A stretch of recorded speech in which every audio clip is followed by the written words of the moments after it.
So now we will try to encrypt and decrypt our payload, our calc payload with AES.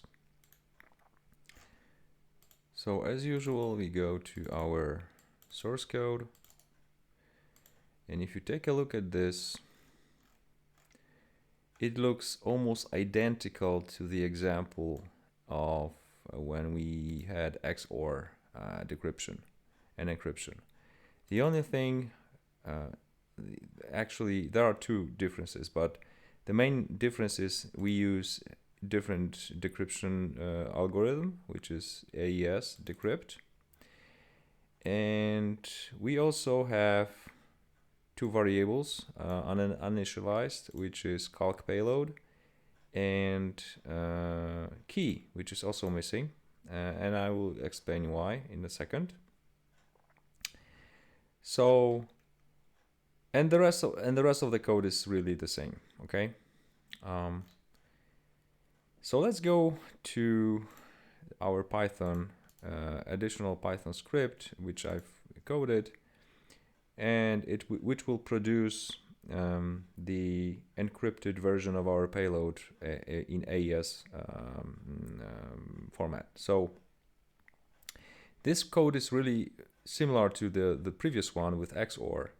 We also read the file from disk into plain text, so the data, the payload is being read to plain text, and then we run AES enc function, which is defined here. Okay, and this function takes a key which is randomized at runtime, so it produces 16 byte string, random string. Okay, so this key is used in AES enc function, and the key is then transformed into the hash SHA-256 hash, and then it is used as a key for encrypting plain text. Okay, and the result is stored in ciphertext, and on the output we get this time we get two outputs: AES key, because we need that to be included into in our C template, so we need that as well as with the ciphertext in C hash array. Okay, so we can now do that. C Python AES and calcbin again. So we take our key first, we copy this into our key here, so paste, and our payload as well, encrypted payload, and we can paste it here and save it. And AES, so let's take a look at AES decrypt function. So it uses crypto API from Windows. It has several functions, and basically it's just a reverse operations to what we have in our AES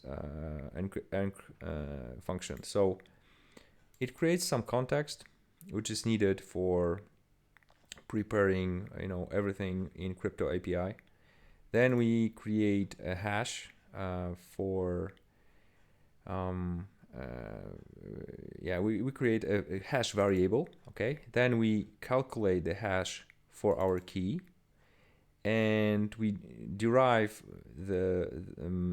from this hash a key. So basically this function converts the hash into the format understandable by the decrypt function. Okay, and then we decrypt it here. Okay, so it's pretty straightforward. The rest of the code is really the same as with XOR.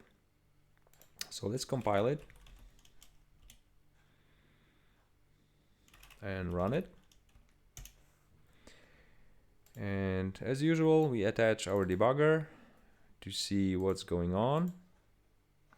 So implant, and again, let's see how the decryption works. So in first dump, we will see our payload being decrypted, okay, our calc payload.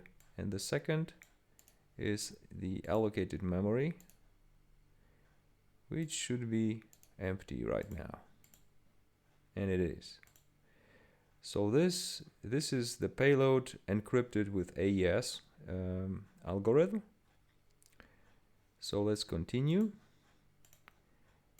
and hit enter.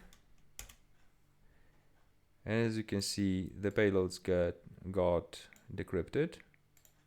We have our calc exe, and it also landed in our allocated buffer.